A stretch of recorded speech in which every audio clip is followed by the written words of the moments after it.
10-year-old Middy is never far from Walter Graham's side. Whether they're playing fetch or taking a walk by the lake, Middy is Graham's constant companion. But this Australian cattle dog is no ordinary pet.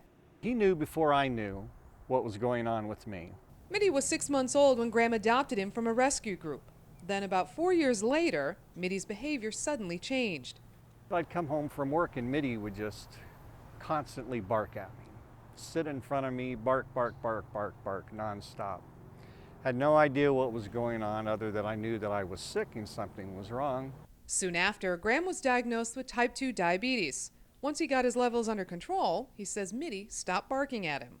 I then started creating diabetic events, if you will, and at that point would realize that Middy was reacting to my blood sugar.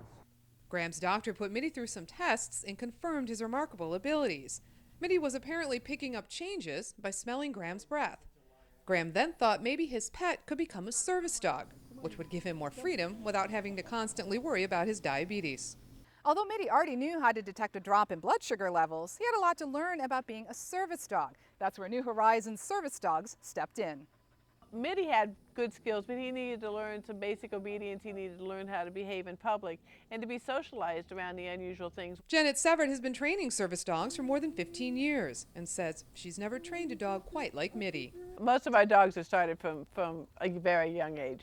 Very, very rarely do we have an older dog that becomes just such a wonderful service dog like Middy.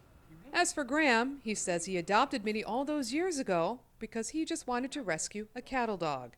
Now he's rescued me.